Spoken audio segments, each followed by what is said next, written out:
porque necesitamos cada vez más alimento, más eficiencia en este tipo de cosechas, nos estamos quedando sin suelo fértil, bla, bla, bla, bla. O sea, estamos de alguna manera creando una situación insostenible. Por tanto, los arbolitos, que es una de las soluciones, que serían de las mejores soluciones para intentar captar al menos una parte de este CO2 que emitimos, pues no. Va a ser que esta no la vamos... Se está haciendo, pero... Va a ser que se intenta, como dicen, ¿no? Se intentan matar hormigas a cañonazos, ¿no, Sergio? Es intentar hacer con las manos lo que ya se ha...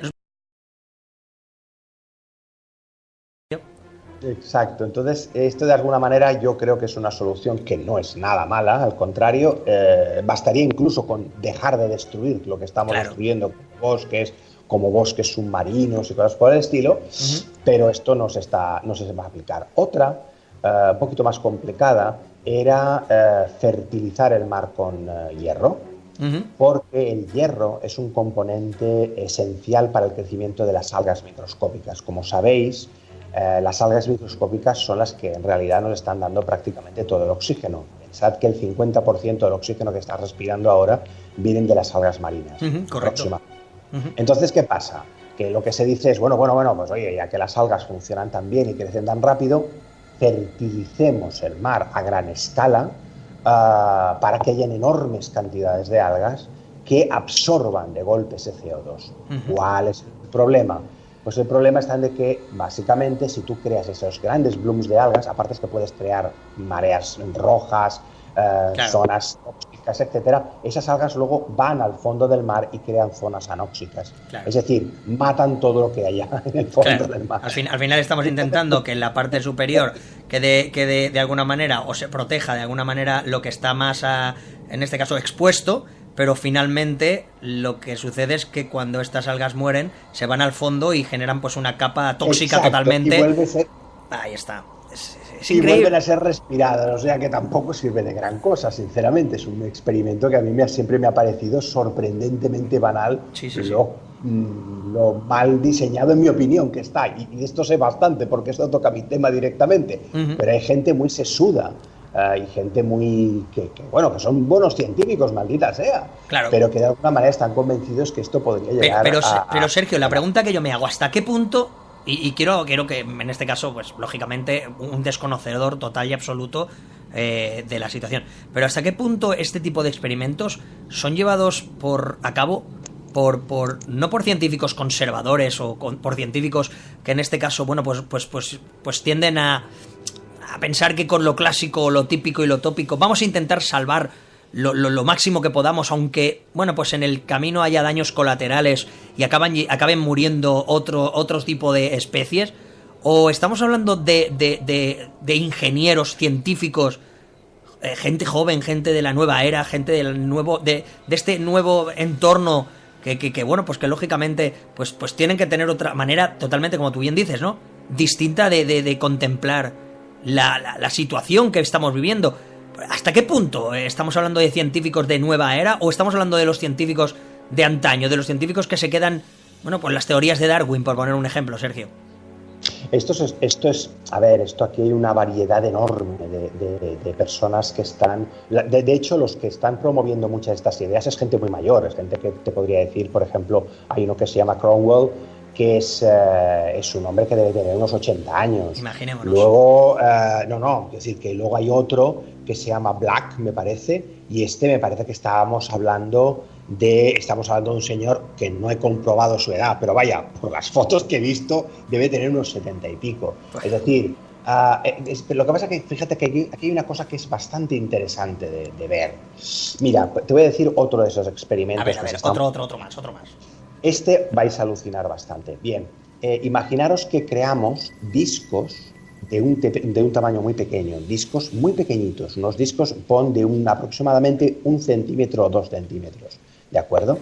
Y estos discos, tú con un cañón magnético, un cañón electromagnético en este caso, los lanzas al espacio exterior.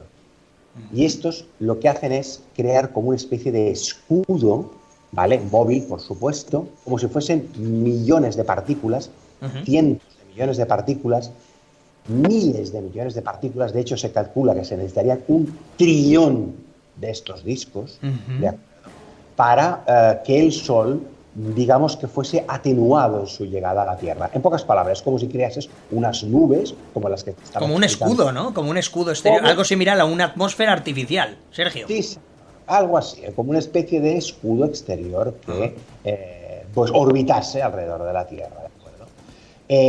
¿Qué pasa? Que bueno, el cálculo hecho, bueno, para empezar, se calcula que se necesitarían como 100 años para poder hacer todos los discos estos de las narices, porque tienes que tener en cuenta que para crear una bala de una pistola o la bala de una metralleta, pues necesitas un tiempo determinado, no es una cosa que se haga instantáneamente. Bueno, pues calculando el tiempo que se necesita para hacer estas balas, si se calculase el mismo tiempo para hacer estos discos, se está calculando que se necesitarían décadas o cientos, o aproximadamente unos 100 años. Pero no solo eso, sino que el coste calculado, repito, calculado, hecho con empresa ingenierística y con los cálculos fríos en la mano, costarían 10 años del presupuesto de armamento de Estados Unidos. Madre mía, eso no podemos pedirle, bueno, no podemos pedirle directamente a Estados Unidos jamás en la vida. Bueno, de hecho no lo hace España.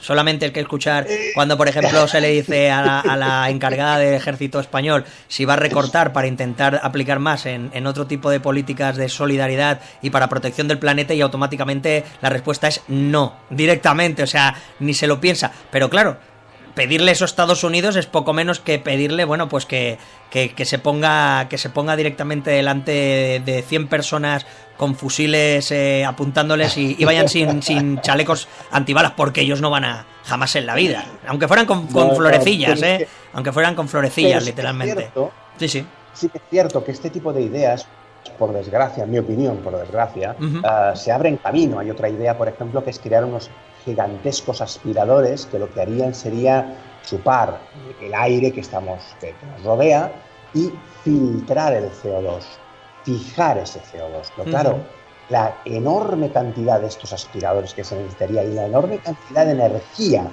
que necesitarías para hacer esto sería bestial. O sea, imaginaros como unas torres, ¿de acuerdo? Imagínate una torre que tenga pues 5, 6, 10 metros de altura, ¿vale? Con un ventilador inverso, en pocas palabras, que en vez de sacar aire, lo chupaste. Y que tú tuvieras unos filtros de CO2. Pero volvemos a estar en lo mismo, necesitarías decenas de miles, cientos de miles de estos aspiradores en todo el mundo para crear un efecto significativo, en pocas palabras. Y pedirle a los políticos que restaran de su presupuesto también, y eso a nivel, ya sabemos a qué niveles está la situación. Preferimos, como digo yo, ¿no? En vez de tener 1 millón de árboles más en el Amazonas, pues mejor 1 millón más de misiles o de armas cortas o de armas largas. Quiero preguntarte algo, Sergio. Yo, como científico, sabes que siempre tu opinión prevalece en este caso por encima. Quiero preguntarte sobre el fenómeno de los chemtrails. Hablando de este asunto, si en algún momento tú crees que la ciencia, esta geoingeniería, no se puede llegar a estar utilizando con este tipo de aviones que de alguna manera algunos afirman y confirman, siempre hablamos de suposiciones en este aspecto, pero que afirman y confirman que a alturas muy elevadas, aviones importantes, podemos estar hablando de tamaño de Boeing 747, etcétera, etcétera, etcétera, lanzan una serie de líquidos, en este caso a esas alturas, para paliar los efectos de la luz solar, como tú comentabas también, para intentar en la medida de lo posible paliar esos efectos sobre la propia ciudadanía. Pero lógicamente la conspiración está en el ambiente, y hay los que piensan que eso puede ser para todo lo contrario, para de alguna manera pues tranquilizar a las masas, pacificar a la gente. Yo quiero preguntarte, ¿hasta qué punto vamos a hablar de geoingeniería? Estamos hablando de geoingeniería. ¿Tú crees que se están utilizando estos sistemas pues para proteger a la población, a la humanidad, por estos efectos, en este caso del propio Sol, compañero? Yo creo que no, pero fíjate por qué, por lo que te comento antes. Por el volumen que tú necesitas para hacer este tipo de cosas. O sea, no puedes poner solo en funcionamiento, ¿qué te diré yo? 15, 20, 100 aviones en continuo movimiento. Fíjate, por ejemplo, uno de los problemas más grandes del cambio climático son los aviones, es decir, es la contaminación que los aviones producen. De hecho, cuando hay los análisis del IPCC, de este famoso panel de expertos que habla del cambio climático, hay siempre un volumen solo para el tráfico aéreo, porque el tráfico aéreo está creando uno de los mayores problemas que tenemos en el cambio climático y asociado también con la contaminación atmosférica. Es bestial lo que está contaminando los aviones. Y esto te estoy hablando de decenas de miles de aviones que están continuamente recorriendo el globo. Entonces tú necesitarías una enorme cantidad de aviones para poder hacer esto. Y esto es, yo creo, es mi opinión, por supuesto, esto es muy personal, que esto no puedes ocultarlo, porque necesitarías instalaciones, aviones, aeropuertos gigantescos donde tú... Estamos hablando de auténticas barbaridades, de cantidades de aviones. Eso está claro. Es que este debate lo hemos tenido ya con Silvia Rossi y hemos hablado, bueno, pues las típicas nubes de condensación, la despresurización de los propios aviones, etcétera, etcétera, etcétera. Y siempre hemos tenido ese gusanillo tras la oreja. Como tú bien decías, ¿no? Para crear nubes se está utilizando esta geoingeniería para evitar que los rayos del sol pues no incidan tan directamente. Claro, si esto se utiliza para la naturaleza, para proteger pues estas especies submarinas, etcétera, etcétera, pues hasta qué punto no se puede llegar a utilizar en un momento dado pues para proteger a la propia humanidad de, bueno, pues del cáncer de piel, entre otro tipo de cosas. Pero claro, analizando como tú estás diciendo en este momento, pues tiene mucho sentido. Estamos hablando de una cantidad ingente para cubrir todos los territorios de todo el planeta con este tipo de aviones, para conseguir, a través de estas nubes artificiales, llamémoslo como queramos, pues que protejan en la medida de lo posible a toda la humanidad. Claro, la duda siempre está en el ambiente, ¿no, Sergio? Siempre los conspiranoicos salen a relucir y siempre van a intentar en la medida de lo posible pues darle una vuelta de tuerca a toda esta situación, pero no hay nada mejor que un científico de pro además que se dedica a estudiar y a analizar pormenorizadamente todos los experimentos o estudios que se realizan de estas características, pues para sacarnos un poco de duda en cuestión. Sergio, ¿algún experimento más? Porque es que yo creo que estos dos últimos que nos has contado, el de lanzar como una especie de discos, es increíble, o lo de las aspiradoras me ha dejado atónito. Lógicamente, como es normal, los gobiernos van a estar totalmente en contra porque ellos no van a sacar ni un céntimo para invertir en la madre tierra, sino que prefieren invertirlo en balas, como decimos nosotros siempre. ¿Algún experimento más, Sergio, que nos impacte así, que puedas decir tú, bueno, es que si ya estos os parecen impresionantes, ¿qué más se puede llegar a hacer para intentar paliar de alguna manera toda esta situación aberrante que se está viviendo en el planeta como tal, Sergio? Bueno, hay algunos experimentos más. Hay uno, por ejemplo, que sería lo mismo que los aviones, digamos que creando nubes artificiales, lo mismo implementarlo a todo el tráfico marítimo. Es decir, imagínate que tienes las decenas de miles de cargueros que están dando vueltas por el mundo, pues ponerles unas chimeneas donde sacasen estas partículas de sulfuro para poder de alguna manera pues crear nubes artificiales. Pero otra, que yo también me quedé muy alucinado, es lo mismo de los discos, pero a mayor tamaño con espejos. ¿Con espejos? Es decir, sí.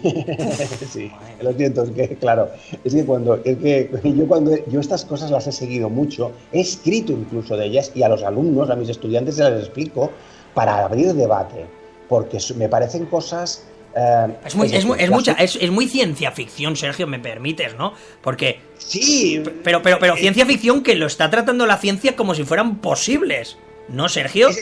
Es decir, yo el problema que tengo siempre es el mismo. Yo me acuerdo cuando hubo todo el problema de la capa de ozono, que por suerte es la única cosa que parece haberse recuperado durante los últimos 30 años, porque hemos suprimido los CFCs y toda una serie de cosas. Yo me acuerdo que hablé con un ingeniero en aquel momento en Canadá y me dijo, pero vamos a ver, pero el problema del ozono, si el ozono es muy fácil de crear, y es verdad, el ozono como molécula, la molécula de 3 átomos de oxígeno, el O3, el ozono, es fácil de crear, es verdad, energéticamente incluso es bastante fácil, pero lo que él me decía es, estoy hablando de hace 30 años, ¿por qué no enviamos una bombona de ozono afuera Esto es un ingeniero, te estoy hablando de un ingeniero. Sí, estoy hablando de una persona que no tuviese ni idea. La enviamos fuera e inyectamos ese ozono